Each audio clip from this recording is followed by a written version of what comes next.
ನಮಸ್ಕಾರ.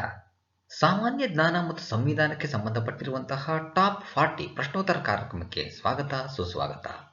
ಈ ಒಂದು ಎಪಿಸೋಡನ್ನು ಸಂಪೂರ್ಣವಾಗಿ ನೋಡಿ, ಇಷ್ಟವಾದಲ್ಲಿ ಲೈಕ್ ಮಾಡಿ, ಶೇರ್ ಮಾಡಿ, ಕಮೆಂಟ್ ಮಾಡಿ.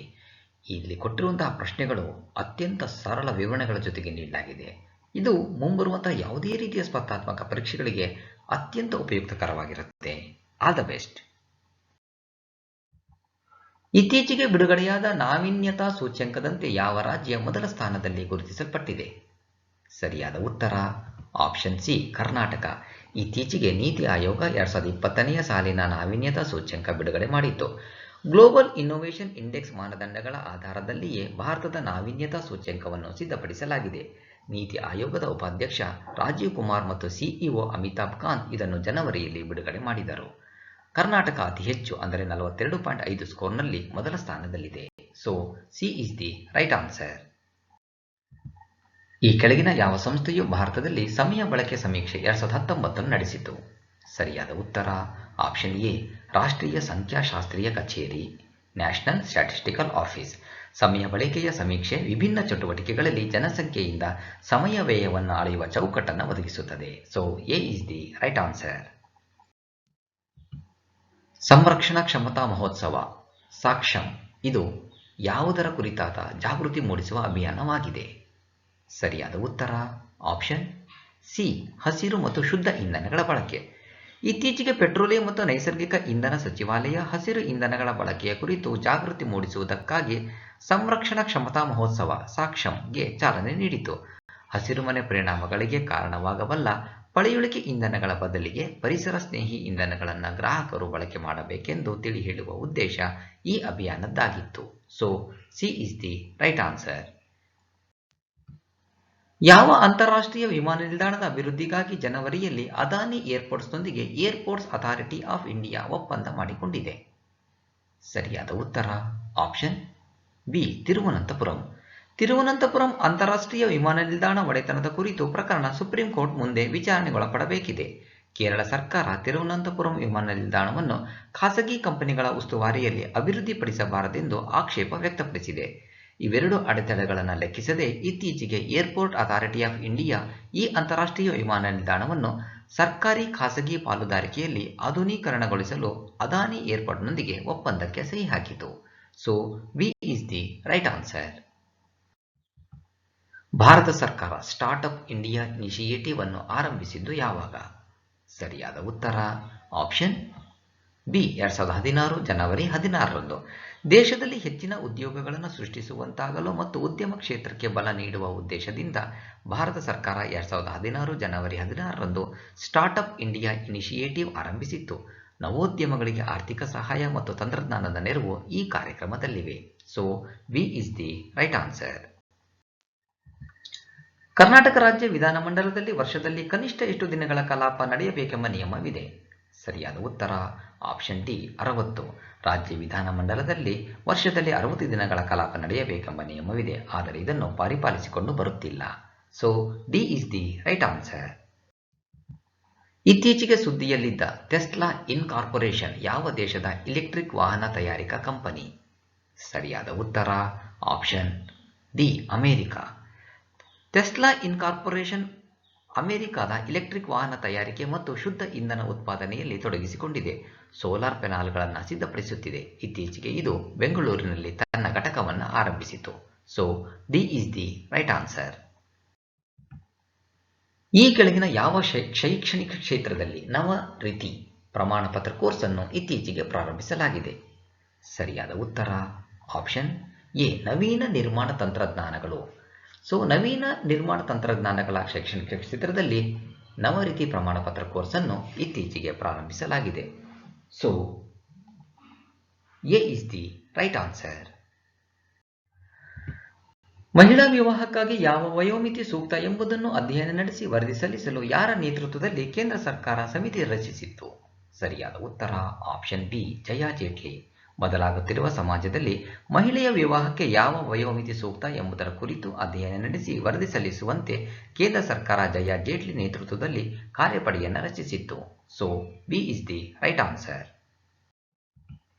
ಕೇಂದ್ರ ಸರ್ಕಾರ ಯಾವ ನಗರದಲ್ಲಿ ಸೆಂಟ್ರಲ್ ವಿಸ್ತಾ ಯೋಜನೆ ಜಾರಿಗೊಳಿಸುತ್ತಿದೆ? ಸರಿಯಾದ ಉತ್ತರ ಆಪ್ಷನ್ ಬಿ ದೆಹಲಿ. ದೆಹಲಿಯಲ್ಲಿನ ರಾಷ್ಟ್ರಪತಿ ಭವನದಿಂದ ಇಂಡಿಯಾ ಗೇಟ್ವರೆಗಿನ 3 ಕಿಲೋಮೀಟರ್ ಪ್ರದೇಶದಲ್ಲಿ ಸೆಂಟ್ರಲ್ ವಿಸ್ತಾ ಯೋಜನೆ ಅನುಷ್ಠಾನಗೊಳ್ಳಲಿದೆ. ಕೇಂದ್ರ ಸರ್ಕಾರ 2019 ಸೆಪ್ಟೆಂಬರ್ನಲ್ಲಿ ಇದನ್ನು ಘೋಷಿಸಿತ್ತು. ತ್ರಿಕೋನಾಕಾರದ ಸಂಸತ್ ಭವನ ಸುಮಾರು 1200 ಸಂಸದರು ಕುಳಿತುಕೊಳ್ಳಬಹುದಾದ ಸಭಾಂಗಣ ನಿರ್ಮಾಣ ಈ ಯೋಜನೆಯ ಭಾಗವಾಗಿದೆ. So B is the right answer. New Ateli new ಕಿಶನ್ಗಢಗಳ ನಡುವಿನ ಡಬಲ್ ಸ್ಟಾಕ್ ವಿದ್ಯುತ್ ಕಂಟೈನರ್ ರೈಲಿಗೆ ಪ್ರಧಾನಿ ಮೋದಿ ಇತ್ತೀಚೆಗೆ ಚಾಲನೆ ನೀಡಿದರು. ಈ ರೈಲು ಯಾವ 2 ರಾಜ್ಯಗಳನ್ನು ಸಂಪರ್ಕಿಸುತ್ತದೆ? ಸರಿಯಾದ ಉತ್ತರ ಆಪ್ಷನ್ ಸಿ ಹರಿಯಾಣ ಮತ್ತು ರಾಜಸ್ಥಾನ. ಜನವರಿಯಲ್ಲಿ ಪ್ರಧಾನಿ ನರೇಂದ್ರ ಮೋದಿ ಹರಿಯಾಣದ ನ್ಯೂ ಅಟೆಲಿ ಮತ್ತು ರಾಜಸ್ಥಾನದ ನ್ಯೂ ಕಿಶನ್ಗಢಗಳ ನಡುವೆ ಸಂಚರಿಸುವ 1.5 ಕಿಲೋಮೀಟರ್ ಉದ್ದದ ಡಬಲ್ ಸ್ಟಾಕ್ ಲೋಡೆಡ್ ವಿದ್ಯುತ್ ಕಂಟೈನರ್ ಟ್ರೈನ್ಗೆ ಚಾಲನೆ ನೀಡಿದರು. ಇದು ವಿಶ್ವದ ಮೊದಲ ಡಬಲ್ ಸ್ಟಾಕ್ ಲಾಂಗ್ ಹಾಲ್ ವಿದ್ಯುತ್ ಕಂಟೈನರ್ ರೈಲ್ ಆಗಿದೆ. So C is the right answer. ಯಾವ ರಾಜ್ಯ ಸರ್ಕಾರ ಲಾಂಚ್ ಪ್ಯಾಡ್ ಸ್ಕೀಮ್ ಆರಂಭಿಸಿದೆ? ಸರಿಯಾದ ಉತ್ತರ ಆಪ್ಷನ್ ಎ ಮಧ್ಯಪ್ರದೇಶ. ಮಕ್ಕಳ ಕಾಳಜಿ ಕೇಂದ್ರಗಳಲ್ಲಿ ಪೋಷಿಸಲ್ಪಟ್ಟ ಮತ್ತು 18 ವರ್ಷ ತುಂಬಿದ ಹದಿಹರೆಯದವರ ವೃತ್ತಿ ಸಬಲೀಕರಣಕ್ಕಾಗಿ ಮಧ್ಯಪ್ರದೇಶ ಸರ್ಕಾರ ಲಾಂಚ್ ಪ್ಯಾಡ್ ಸ್ಕೀಮ್ ಆರಂಭಿಸಿದೆ. So A is the right answer. ಜನವರಿಯಲ್ಲಿ ಏರ್ ಇಂಡಿಯಾ ಏರ್ಲೈನ್ಸ್ ಕೆಳಗಿನ ಯಾವ ನಗರಗಳ ನಡುವೆ ತಡೆರಹಿತ ವಿಮಾನ ಸೇವೆ ಆರಂಭಿಸಿತು?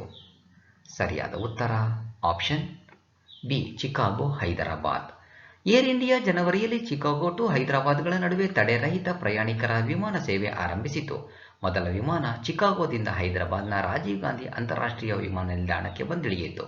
ಇನ್ನೊಂದೆಡೆ ಹೈದರಾಬಾದ್ನಿಂದ ಚಿಕಾಗೋಗೆ ತಲುಪಿತು. ಚಿಕಾಗೋದಿಂದ ಹೈದರಾಬಾದ್ಗೆ ಪ್ರತಿ ಬುಧವಾರ ಮತ್ತು ಹೈದರಾಬಾದ್ನಿಂದ ಚಿಕಾಗೋಗೆ ಪ್ರತಿ ಶುಕ್ರವಾರ ಸಂಚರಿಸಲಿವೆ. So B is the right answer. Khadi ಮತ್ತು ಗ್ರಾಮೋದ್ಯೋಗ ಆಯೋಗವು ಇತ್ತೀಚೆಗೆ ಮೋನ್ಪಾ ಕೈಯಿಂದ ತಯಾರಿಸುವ ಕಾಗದ ಯಾವ ರಾಜ್ಯದಲ್ಲಿ ತಯಾರಿಕಾ ಘಟಕವನ್ನು ಸ್ಥಾಪಿಸಿತು? ಸರಿಯಾದ ಉತ್ತರ ಆಪ್ಷನ್ ಬಿ ಅರುಣಾಚಲ ಪ್ರದೇಶ. ಮೋನ್ಪಾ ಕೈಯಿಂದ ಕಾಗದ ತಯಾರಿಸುವ ಕಲೆ ಹಿಮಾಚಲ ಪ್ರದೇಶದಲ್ಲಿ 1000 ವರ್ಷಗಳಷ್ಟು ಹಿಂದಿನಿಂದಲೇ ರೂಢಿಯಲ್ಲಿತ್ತು. ಆದರೆ ಇತ್ತೀಚಿನ 100 ವರ್ಷಗಳಲ್ಲಿ ಇದು ಅವನತಿಯತ್ತ ಸಾಗುತ್ತಾ ನಡೆದಿತ್ತು. ಇತ್ತೀಚೆಗೆ ಈ ಕರಕುಶಲ ಉದ್ಯಮಕ್ಕೆ ಪುನರ್ಜೀವನ ನೀಡುವುದಕ್ಕಾಗಿ ಖಾದಿ ಮತ್ತು ಗ್ರಾಮೋದ್ಯೋಗ ಆಯೋಗ ಅರುಣಾಚಲ ಪ್ರದೇಶದ ತವಾಂಗ್ನಲ್ಲಿ ಘಟಕವನ್ನು ಆರಂಭಿಸಿದೆ. So B is the right answer.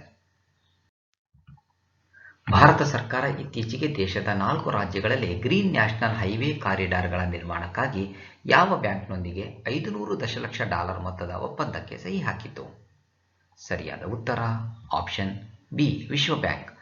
ಪರಿಸರ ಸ್ನೇಹಿ ರಾಷ್ಟ್ರೀಯ ಹೆದ್ದಾರಿ ಕಾರಿಡಾರ್ಗಳನ್ನು ನಿರ್ಮಿಸುವ ನಿಟ್ಟಿನಲ್ಲಿ ಭಾರತ ಅಗತ್ಯ ಕ್ರಮಗಳನ್ನು ಕೈಗೊಳ್ಳುತ್ತಿದೆ.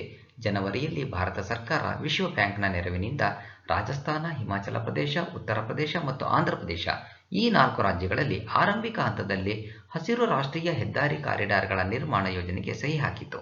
ವಿಶ್ವ ಬ್ಯಾಂಕ್ ಈ ಯೋಜನೆಗೆ $500 ದಶಲಕ್ಷ ನೆರವು ನೀಡಲಿದೆ. B is the right answer. ಇತ್ತೀಚೆಗೆ ಸುದ್ದಿಯಲ್ಲಿದ್ದ ಶಾಲಿಮಾರ್ ರೈಲ್ವೆ ನಿಲ್ದಾಣ ಯಾವ ರೈಲ್ವೆ ವಲಯದ ವ್ಯಾಪ್ತಿಗೊಳಪಡುತ್ತದೆ? ಸರಿಯಾದ ಉತ್ತರ option A south eastern railway. Shalimar railway ನಿಲ್ದಾಣ ಪಶ್ಚಿಮ ಬಂಗಾಳದ ಹೌರಾ ಹತ್ತಿರದ ಶಿವಪುರನಲ್ಲಿದೆ. ಕೋಲ್ಕತ್ತಾ ಮೆಟ್ರೋಪಾಲಿಟನ್ ಏರಿಯಾದ ಸುವ್ಯವಸ್ಥಿತ, ಸ್ವಚ್ಛ ಮತ್ತು ಸುವ್ಯವಸ್ಥಿತ ರೈಲು ನಿಲ್ದಾಣಗಳಲ್ಲಿ ಒಂದು. ಇದು ಸೌತ್ ಈಸ್ಟರ್ನ್ ರೈಲ್ವೆ ವಲಯಕ್ಕೆ ಒಳಪಡುತ್ತದೆ. So A is the right answer. ಕೆಳಗಿನವುಗಳಲ್ಲಿ ಯಾವ ಕಂಪನಿ ಇತ್ತೀಚೆಗೆ 75 ವರ್ಷಗಳ ಸಂಭ್ರಮ ಕಂಡಿತು? ಸರಿಯಾದ ಉತ್ತರ ಆಪ್ಷನ್ ಬಿ ವಿಪ್ರೋ. ವಿಪ್ರೋ ಸಂಸ್ಥೆಯ ಸ್ಥಾಪಕರು ಮೊಹಮ್ಮದ್ ಪ್ರೇಮ್ಜಿ 1945 ಡಿಸೆಂಬರ್ 29ರಂದು ಮಹಾರಾಷ್ಟ್ರದ ಅಮಾಲ್ನೇರ್ನಲ್ಲಿ ತರಕಾರಿ ವ್ಯಾಪಾರ ಮತ್ತು ರಿಫೈನ್ ಆಯಿಲ್ ವ್ಯಾಪಾರದಲ್ಲಿ ಈ ಕಂಪನಿ ತೊಡಗಿಸಿಕೊಂಡಿತ್ತು. ಆಗ ಕಂಪನಿಯ ಹೆಸರು western India palm refine oil limited ಎಂದಾಗಿತ್ತು. 1966ರಲ್ಲಿ ಮೊಹಮ್ಮದ್ ಪ್ರೇಮ್ಜಿ ಸಾವಿನ ಬಳಿಕ ಮಗ ಅಜಿಂ ಪ್ರೇಮ್ಜಿ ಇದರ ಮುಖ್ಯಸ್ಥರಾಗಿ ನೇಮಕಗೊಂಡರು. ಇದೀಗ ಮಾಹಿತಿ ತಂತ್ರಜ್ಞಾನ, ಕನ್ಸಲ್ಟಿಂಗ್ ಮತ್ತು ಬಿಸಿನೆಸ್ ಪ್ರೊಸೆಸ್ ಸರ್ವಿಸ್ನಲ್ಲಿ ತೊಡಗಿಸಿಕೊಂಡಿದೆ. So B is the right answer. Swami Vivekananda Smriti Karmayogi ಪುರಸ್ಕಾರವನ್ನು ಯಾವ ವರ್ಷದಿಂದ ನೀಡಲಾಗುತ್ತಿದೆ? ಸರಿಯಾದ ಉತ್ತರ option C 2013. My home India ಸರ್ಕಾರೇತರ ಸಂಸ್ಥೆ ಈಶಾನ್ಯ ರಾಜ್ಯದ ಅಭಿವೃದ್ಧಿಗಾಗಿ ಶ್ರಮಿಸುವ ಮಹನೀಯರಿಗೆ 2013ರಿಂದ ಸ್ವಾಮಿ ವಿವೇಕಾನಂದ ಸತಿ ಕರ್ಮಯೋಗಿ ಪುರಸ್ಕಾರ ನೀಡುತ್ತಿದೆ. ಕಲೆ, ಸಂಸ್ಕೃತಿ, ಶಿಕ್ಷಣ, ಕ್ರೀಡೆ ಮತ್ತಿತರ ಕ್ಷೇತ್ರಗಳಲ್ಲಿ ಮಹತ್ತರ ಸಾಧನೆಗೈದವರಿಗೆ ಪ್ರಶಸ್ತಿ ನೀಡಲಾಗುತ್ತಿದೆ. So C is the right answer. ಇತ್ತೀಚೆಗೆ ಸುದ್ದಿಯಲ್ಲಿದ್ದ ಜಗತಿ ಘೋಷ್ ಯಾವ ಕ್ಷೇತ್ರದಲ್ಲಿ ಪರಿಣಿತರಾಗಿದ್ದಾರೆ? ಸರಿಯಾದ ಉತ್ತರ ಆಪ್ಷನ್ ಸಿ ಅರ್ಥಶಾಸ್ತ್ರಜ್ಞೆ. ಭಾರತದ ಅರ್ಥಶಾಸ್ತ್ರಜ್ಞೆ ಜಗತಿ ಘೋಷ್ ಇತ್ತೀಚೆಗೆ ವಿಶ್ವಸಂಸ್ಥೆಯ high level advisory board on economic and social ಅಫೇರ್ಸ್ಗೆ ಆಯ್ಕೆಯಾದರು. ಕೋವಿಡ್-19 ನಂತರದ ಅವಧಿಯಲ್ಲಿ ವಿಶ್ವದ ಮುಂದಿರುವ ಸಾಮಾಜಿಕ ಮತ್ತು ಆರ್ಥಿಕ ಸವಾಲು ಕುರಿತು ಪರಿಹಾರಗಳನ್ನು ಕಂಡುಕೊಳ್ಳುವ ನಿಟ್ಟಿನಲ್ಲಿ ವಿಶ್ವಸಂಸ್ಥೆಗೆ HLAB ಶಿಫಾರಸುಗಳನ್ನು ಮಾಡಲಿದೆ. So C is the right answer. Kochi Mangaluru gas ಪೈಪ್ಲೈನ್ಗೆ ಇತ್ತೀಚೆಗೆ ಪ್ರಧಾನಿ ನರೇಂದ್ರ ಮೋದಿ ಚಾಲನೆ ನೀಡಿದರು. ಯಾವ ಕಂಪನಿ ಈ ಪೈಪ್ಲೈನ್ ನಿರ್ಮಿಸಿದೆ? ಸರಿಯಾದ ಉತ್ತರ option A GAIL means GAIL. ಪ್ರಧಾನಿ ನರೇಂದ್ರ ಮೋದಿ ಜನವರಿಯಲ್ಲಿ ಕೊಚ್ಚಿ ಮಂಗಳೂರು ನಡುವಿನ 450 ಕಿಲೋಮೀಟರ್ ಉದ್ದದ ಗ್ಯಾಸ್ ಪೈಪ್ಲೈನ್ ಉದ್ಘಾಟಿಸಿದರು. 450 ಕಿಲೋಮೀಟರ್ ಉದ್ದದ ಈ ಪೈಪ್ಲೈನ್ ಕೊಚ್ಚಿಯಿಂದ ಎರ್ನಾಕುಲಂ, ಥ್ರಿಸೂರ್, ಪಲಕ್ಕಡ್, ಮಲಪ್ಪುರಂ, ಕೋಜಿಕೋಡ್, ಕಣ್ಣೂರ್ ಮತ್ತು ಕಾಸರಗೋಡುಗಳ ಮೂಲಕ ಮಂಗಳೂರಿಗೆ ಸಂಪರ್ಕ ಕಲ್ಪಿಸುತ್ತದೆ. So A is the right answer. ಇತ್ತೀಚೆಗೆ ಸುದ್ದಿಯಲ್ಲಿದ್ದ ಟೋಟಲ್ SE ಯಾವ ದೇಶದ ತೈಲ ಮತ್ತು ಅನಿಲಗಳ ಬಹುರಾಷ್ಟ್ರೀಯ ಕಂಪನಿ? ಸರಿಯಾದ ಉತ್ತರ ಆಪ್ಷನ್ ಸಿ ಫ್ರಾನ್ಸ್. ಫ್ರಾನ್ಸ್ನ ಬಹುರಾಷ್ಟ್ರೀಯ ತೈಲ ಮತ್ತು ಅನಿಲ ಸಂಸ್ಥೆ ಟೋಟಲ್ ಇತ್ತೀಚೆಗೆ ಅದಾನಿ ಗ್ರೀನ್ ಎನರ್ಜಿ ಲಿಮಿಟೆಡ್ ಕಂಪನಿಯಲ್ಲಿನ 20% ಷೇರುಗಳನ್ನು ಖರೀದಿಸಲು ಒಪ್ಪಂದ ಮಾಡಿಕೊಂಡಿತ್ತು. ಸುಮಾರು 18,000 ಕೋಟಿ ರು ಮೊತ್ತದ ಒಪ್ಪಂದವಿದು. Total company 1924ರಲ್ಲಿ ಸ್ಥಾಪನೆಯಾಗಿತ್ತು. ತೈಲ ಕ್ಷೇತ್ರದ 7 ಸೂಪರ್ ಮೇಜರ್ ಕಂಪನಿಗಳಲ್ಲಿ ಇದು ಕೂಡ ಒಂದು. So C is the right answer. ದೇಶದಲ್ಲಿ ಜಲಜೀವನ್ ಮಿಷನ್ ಜಾರಿಗೆ ಬಂದದ್ದು ಯಾವಾಗ? ಸರಿಯಾದ ಉತ್ತರ ಆಪ್ಷನ್ ಬಿ 2019 ಆಗಸ್ಟ್ 15. ಕೇಂದ್ರ ಜಲಶಕ್ತಿ ಸಚಿವಾಲಯ 2019 ಆಗಸ್ಟ್ 15ರಂದು ಜಲಜೀವನ್ ಮಿಷನ್ ಯೋಜನೆ ಜಾರಿಗೊಳಿಸಿತು. ದೇಶದ ಎಲ್ಲಾ ಗ್ರಾಮೀಣ ನಿವಾಸಿಗಳಿಗೆ ನಲ್ಲಿ ನೀರಿನ ಸೌಲಭ್ಯ ಒದಗಿಸುವ ಯೋಜನೆ ಇದು. So B is the right answer. Potash ಬಗ್ಗೆ ಈ ಕೆಳಗಿನ ಹೇಳಿಕೆಗಳನ್ನು ಪರಿಗಣಿಸಿ. 1. ಜಾಗತಿಕವಾಗಿ ಭಾರತವು ಪೊಟ್ಯಾಷ್ನ ದೊಡ್ಡ ಉತ್ಪಾದಕ. 2. ಪೊಟ್ಯಾಷ್ ಅನ್ನು ಪ್ರಾಥಮಿಕವಾಗಿ ಗೊಬ್ಬರವಾಗಿ ಬಳಸಲಾಗುತ್ತದೆ ಮತ್ತು ನೀರನ್ನು ಹೆಚ್ಚು ಪರಿಣಾಮಕಾರಿಯಾಗಿ ಬಳಸಲು ಸಸ್ಯಗಳಿಗೆ ಸಹಾಯ ಮಾಡುತ್ತದೆ. ಮೇಲೆ ನೀಡಿರುವ ಹೇಳಿಕೆಗಳಲ್ಲಿ ಯಾವುದು ಸರಿಯಾಗಿದೆ? ಸರಿಯಾದ ಉತ್ತರ ಆಪ್ಷನ್ ಬಿ 2 ಮಾತ್ರ. ಕಾರಣ ಕೆನಡಾ ವಿಶ್ವದ ಅತಿದೊಡ್ಡ ಪೊಟ್ಯಾಷ್ ಉತ್ಪಾದಕ ದೇಶ. So B is the right answer. Bharat ಸರ್ಕಾರದ ಉತ್ಪಾದನಾ ಆಧಾರಿತ ಪ್ರೋತ್ಸಾಹ ಪ್ರೊಡಕ್ಷನ್ ಲಿಂಕ್ಡ್ ಇನ್ಸೆಂಟಿವ್ ಯೋಜನೆಯಿಂದ ಈ ಕೆಳಗಿನ ಯಾವ ವಲಯಗಳು ಬೆಂಬಲಿತವಾಗಿದೆ?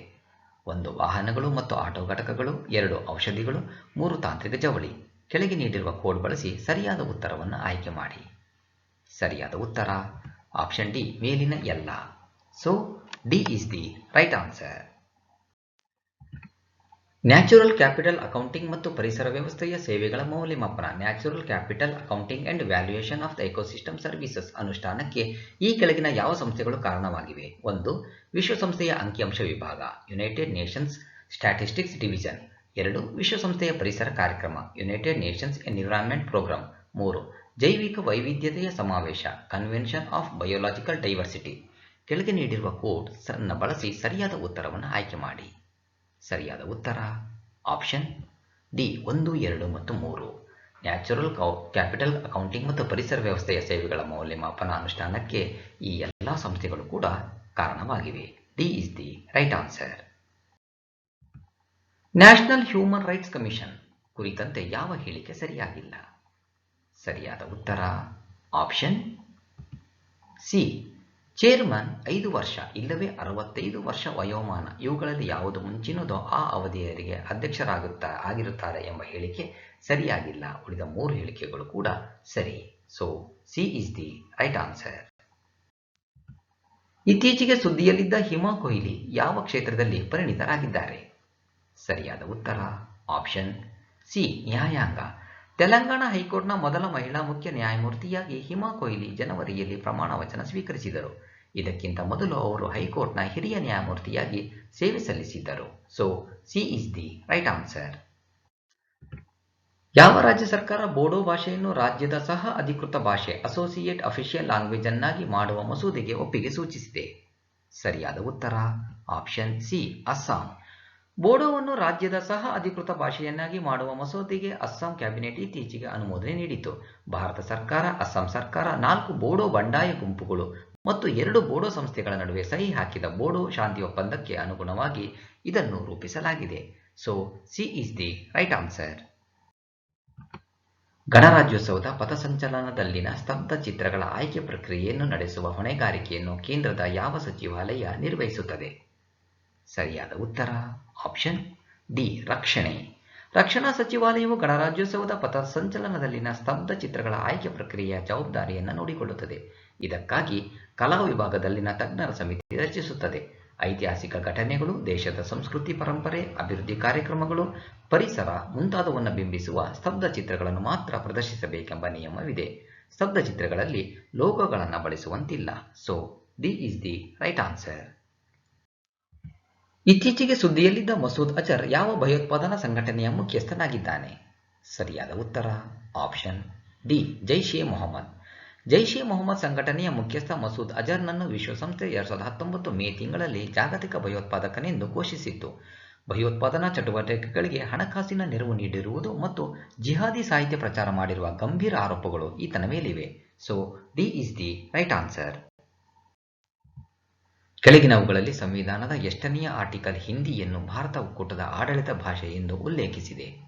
ಸರಿಯಾದ ಉತ್ತರ ಆಪ್ಷನ್ ಸಿ 343. ಸಂವಿಧಾನದ ಆರ್ಟಿಕಲ್ 343 ಹಿಂದಿಯನ್ನು ದೇಶದ ಆಡಳಿತ ಭಾಷೆಯಾಗಿ ಉಲ್ಲೇಖಿಸಿದೆ. ಆರ್ಟಿಕಲ್ 343 ಉಪವಿಧಿ 1ರ ಪ್ರಕಾರ ದೇವನಾಗರಿ ಲಿಪಿಯಲ್ಲಿನ ಹಿಂದಿ ಭಾಷೆ ಭಾರತ ಒಕ್ಕೂಟದ ಆಡಳಿತ ಭಾಷೆ. ಹಿಂದಿ ಭಾರತ ಒಕ್ಕೂಟದ ಆಡಳಿತ ಭಾಷೆಯಾಗಿದ್ದರೂ ಇದು ರಾಷ್ಟ್ರ ಭಾಷೆ ಅಲ್ಲ. So C is the right answer. ಯಾವ ರಾಜ್ಯ ಸಚಿವ ಸಂಪುಟ ಜನವರಿಯಲ್ಲಿ ಲೋಕಾಯುಕ್ತ ಕಾಯ್ದೆಗೆ ತಿದ್ದುಪಡಿ ತಂದು ಹೈಕೋರ್ಟ್ನ ನಿವೃತ್ತ ನ್ಯಾಯಮೂರ್ತಿಗಳು ಸಹ ಲೋಕಾಯುಕ್ತರಾಗಬಹುದೆಂಬ ನಿರ್ಣಯ ಕೈಗೊಂಡಿತು? ಸರಿಯಾದ ಉತ್ತರ ಆಪ್ಷನ್ ಬಿ ಗೋವಾ. ಗೋವಾದಲ್ಲಿ ಲೋಕಾಯುಕ್ತರಾಗಿದ್ದ ನ್ಯಾಯಮೂರ್ತಿ ಪಿ.ಕೆ. ಮಿಶ್ರಾ 2020 ಸೆಪ್ಟೆಂಬರ್ 17ರಂದು ನಿವೃತ್ತರಾದ ಬಳಿಕ ಈ ಹುದ್ದೆ ತೆರನಾಗಿತ್ತು. ಇದೀಗ ಹೈಕೋರ್ಟ್ನ ನಿವೃತ್ತ ನ್ಯಾಯಮೂರ್ತಿಗಳು ಸಹ ಲೋಕಾಯುಕ್ತರಾಗಬಹುದು ಎಂಬ ಪ್ರಸ್ತಾಪಕ್ಕೆ ಗೋವಾ ಸಚಿವ ಸಂಪುಟ ಒಪ್ಪಿಗೆ ಸೂಚಿಸಿದೆ. ಇದಕ್ಕಾಗಿ ಲೋಕಾಯುಕ್ತ ಕಾಯ್ದೆಗೆ ತಿದ್ದುಪಡಿ ತರಲಾಗಿರುವುದು. ಇದಕ್ಕೂ ಮುಂಚೆ ಲೋಕಾಯುಕ್ತ ಕಾಯ್ದೆಯ ಪ್ರಕಾರ ಸುಪ್ರೀಂ ಕೋರ್ಟಿನ ನಿವೃತ್ತ ನ್ಯಾಯಮೂರ್ತಿ ಇಲ್ಲವೇ ಹೈಕೋರ್ಟ್ನ ನಿವೃತ್ತ ಮುಖ್ಯ ನ್ಯಾಯಮೂರ್ತಿಗಳು ಮಾತ್ರ ಲೋಕಾಯುಕ್ತರಾಗಬಹುದಿತ್ತು. So B is the right answer. Padma ಪ್ರಶಸ್ತಿಗಳಿಗೆ ಸಂಬಂಧಿಸಿದಂತೆ ಈ ಕೆಳಗಿನ ಹೇಳಿಕೆಗಳನ್ನು ಪರಿಗಣಿಸಿ. 1. ಪದ್ಮ ಪ್ರಶಸ್ತಿಗಳ ಶ್ರೇಣಿಯಲ್ಲಿ ಪದ್ಮಭೂಷಣ ಉನ್ನತವಾದದ್ದು. 2. ಪದ್ಮ ಪ್ರಶಸ್ತಿ ಸಮಿತಿಯನ್ನು ಪ್ರತಿ ವರ್ಷ ಪ್ರಧಾನಿ ರಚಿಸುತ್ತಾರೆ. ಮೇಲೆ ನೀಡಿರುವ ಹೇಳಿಕೆಗಳಲ್ಲಿ ಯಾವುದು ಸರಿಯಾಗಿದೆ? ಸರಿಯಾದ ಉತ್ತರ ಆಪ್ಷನ್ ಬಿ 2 ಮಾತ್ರ.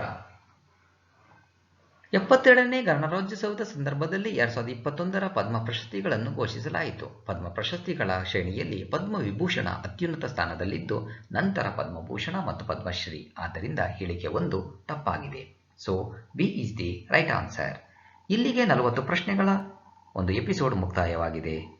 ಸಂಪೂರ್ಣವಾಗಿ ಈ ವಿಡಿಯೋ ನೋಡಿದ್ದಕ್ಕೆ ಹೃತ್ಪೂರ್ವಕವಾಗಿರುವಂತಹ ಧನ್ಯವಾದಗಳು. ಕೆಳಗಿನವುಗಳಲ್ಲಿ ಯಾವ 3 ರಾಜ್ಯಗಳು 1972 ಜನವರಿ 21ರಂದು ಹೊಸ ರಾಜ್ಯಗಳಾಗಿ ಉದಯಿಸಿದ್ದವು? ಸರಿಯಾದ ಉತ್ತರ ಆಪ್ಷನ್ ಡಿ ಮೇಘಾಲಯ, ಮಣಿಪುರ ಮತ್ತು ತ್ರಿಪುರ. ಮೇಘಾಲಯ, ಮಣಿಪುರ ಮತ್ತು ತ್ರಿಪುರ 1972 ಜನವರಿ 21ರಂದು ಹೊಸ ರಾಜ್ಯಗಳಾಗಿ ಉದಯಿಸಿದ್ದವು. So D is the right answer. ಇತ್ತೀಚೆಗೆ ಸುದ್ದಿಯಲ್ಲಿದ್ದ national hydro electric power corporation limited ಯಾವ ವರ್ಷ ಸ್ಥಾಪನೆಗೊಂಡಿತು? ಸರಿಯಾದ ಉತ್ತರ ಆಪ್ಷನ್ ಸಿ 1975. ದೇಶದಲ್ಲಿ ಹೈಡ್ರೋ ಎಲೆಕ್ಟ್ರಿಕ್ ವಿದ್ಯುತ್ ಉತ್ಪಾದನೆಗೆ ಸಂಬಂಧಿಸಿದಂತೆ ಯೋಜನೆ ರೂಪಿಸಿ ವಿದ್ಯುತ್ ಉತ್ಪಾದನೆಗೆ ಉತ್ತೇಜನ ನೀಡಿ ಸರ್ವ ವಿಧದಲ್ಲಿಯೂ ವ್ಯವಸ್ಥಿತವಾಗಿ ಕಾರ್ಯರೂಪಕ್ಕೆ ತರುವಲ್ಲಿ national hydro electric corporation NHPC limited ಕಾರ್ಯನಿರ್ವಹಿಸುತ್ತಿದೆ. ಇದು 1975ರಲ್ಲಿ ಸ್ಥಾಪನೆಗೊಂಡಿತ್ತು. ಇದು ಸೌರ ವಿದ್ಯುತ್, ಜಿಯೋಥರ್ಮಲ್ ಮತ್ತು ಪವನ ವಿದ್ಯುತ್ ಉತ್ಪಾದನೆಯಲ್ಲಿಯೂ ಮಹತ್ವದ ಪಾತ್ರ ನಿಭಾಯಿಸುತ್ತಿದೆ. So C is the right answer. ಜನವರಿಯಲ್ಲಿ ಯಾವ ರಾಜ್ಯ ಸರ್ಕಾರ DEN, ದಿ ಲೋಹ್ರಿ ಮತ್ತು ಬಸೇರಾ ಸ್ಕೀಮ್ಗಳಿಗೆ ಚಾಲನೆ ನೀಡಿತು? ಸರಿಯಾದ ಉತ್ತರ option D Punjab. DEN, the Lohri ಸ್ಕೀಮ್ನಡಿ ಹೈಸ್ಕೂಲ್ ಕಾಲೇಜು ವಿದ್ಯಾರ್ಥಿನಿಯರಿಗೆ ಉಚಿತ ಸ್ಯಾನಿಟರಿ ಪ್ಯಾಡ್ ಹಾಗೂ ವಿದ್ಯಾರ್ಥಿನಿಯರಿಗೆ 2500 ಸ್ಪೋರ್ಟ್ಸ್ ಕಿಟ್ಗಳನ್ನು ವಿತರಿಸಲಾಗುವುದು. ಬಸೇರಾ ಸ್ಕೀಮ್ನಡಿ ಪಟಿಯಾಲ, ಬತಿಂಧಾ, ಫಜಿಲ್ಕಾ ಮತ್ತು ಮೊಗಾ ಜಿಲ್ಲೆಗಳ 10 ಕೊಳಗೇರಿಯ 2816 ಮೂಲ ನಿವಾಸಿಗಳಿಗೆ ಮೊದಲ ಹಂತದಲ್ಲಿ ಆಸ್ತಿ ಹಕ್ಕುಗಳನ್ನು ನೀಡಲಾಗುವುದು ಎಂದು ಮುಖ್ಯಮಂತ್ರಿಗಳು ತಿಳಿಸಿದರು. So D is the right answer. ಜನವರಿಯಲ್ಲಿ ಯಾವ ರಾಜ್ಯ ಸರ್ಕಾರ ಪ್ರತಿ ವಿದ್ಯಾರ್ಥಿನಿಗೆ ಪ್ರತಿದಿನ 100 ರು ಪ್ರೋತ್ಸಾಹಧನದ ಸ್ಕೀಮ್ ಆರಂಭಿಸಿದೆ? ಸರಿಯಾದ ಉತ್ತರ ಆಪ್ಷನ್ ಬಿ ಅಸ್ಸಾಂ. ಅಸ್ಸಾಂ ತನ್ನ ರಾಜ್ಯದಲ್ಲಿ ಓದುತ್ತಿರುವ ಎಲ್ಲಾ ಶಾಲಾ ಬಾಲಕಿಯರಿಗೆ ಪ್ರತಿದಿನ 100 ರುಗಳ ಪ್ರೋತ್ಸಾಹಧನದ ಸ್ಕೀಮ್ ಅನ್ನು ಪ್ರಾರಂಭಿಸಿದೆ. So B is the right answer. ಕೆಳಗಿನವರಲ್ಲಿ ಯಾರು ಜನವರಿಯಲ್ಲಿ ಯುಎಸ್ ಇಂಡಿಯಾ ಬಿಸಿನೆಸ್ ಕೌನ್ಸಿಲ್ನ ವೈಸ್ ಚೇರ್ಮನ್ ರಾಗಿ ನೇಮಕಗೊಂಡರು? ಸರಿಯಾದ ಉತ್ತರ option B Kiran Mazumdar Shaw. US India business council ಇದು ಭಾರತ ಮತ್ತು ಅಮೆರಿಕಗಳ ನಡುವೆ ವ್ಯಾಪಾರ ಮತ್ತು ವಹಿವಾಟುಗಳನ್ನು ವೃದ್ಧಿಗೊಳಿಸುವ ಉದ್ದೇಶಕ್ಕಾಗಿ 1975ರಲ್ಲಿ ಸ್ಥಾಪನೆಗೊಂಡಿತು. ಇದು ನಾನ್ ಪ್ರಾಫಿಟ್ ಸಂಸ್ಥೆ. ಉಭಯ ದೇಶಗಳ ಉದ್ದಿಮೆದಾರರನ್ನ ಒಂದುಗೂಡಿಸಿ ಹೂಡಿಕೆ ಮಾಡುವಲ್ಲಿ ಕೂಡ ಶ್ರಮಿಸುತ್ತಿದೆ. So B is the right answer. ಯಾವ ನದಿ ನೀರನ್ನು ಬಳಕೆ ಮಾಡಿಕೊಂಡು ಅಸ್ಸಾಂನಲ್ಲಿ ಏಷ್ಯನ್ ಡೆವಲಪ್ಮೆಂಟ್ ಬ್ಯಾಂಕ್ ನೆರವಿನಿಂದ ಹೈಡ್ರೋ ಎಲೆಕ್ಟ್ರಿಕ್ ಸ್ಥಾವರ ನಿರ್ಮಿಸಲಾಗುವುದು? ಸರಿಯಾದ ಉತ್ತರ ಆಪ್ಷನ್ ಡಿ ಕೊಪಿಲಿ. ಅಸ್ಸಾಂನಲ್ಲಿ 120 ಮೆಗಾವ್ಯಾಟ್ ಸಾಮರ್ಥ್ಯದ ಹೈಡ್ರೋ ಎಲೆಕ್ಟ್ರಿಕ್ ಸ್ಥಾವರದ ನಿರ್ಮಾಣಕ್ಕಾಗಿ ಏಷ್ಯನ್ ಡೆವಲಪ್ಮೆಂಟ್ ಬ್ಯಾಂಕ್ $231 ದಶಲಕ್ಷ ನೆರವು ನೀಡಲಿದ್ದು, ಈ ಕುರಿತು ಭಾರತ ಸರ್ಕಾರದೊಂದಿಗೆ ಇತ್ತೀಚೆಗೆ ಒಪ್ಪಂದಕ್ಕೆ ಸಹಿ ಹಾಕಿತು. So D is the right answer. ಇತ್ತೀಚೆಗೆ ಸುದ್ದಿಯಲ್ಲಿದ್ದ ಏಷ್ಯಾ ಪ್ರೊಟೆಕ್ಟೆಡ್ ಏರಿಯಾಸ್ ಪಾರ್ಟ್ನರ್ಶಿಪ್ ಯಾವ ವರ್ಷ ಸ್ಥಾಪನೆಯಾಯಿತು? ಸರಿಯಾದ ಉತ್ತರ ಆಪ್ಷನ್ ಬಿ 2014.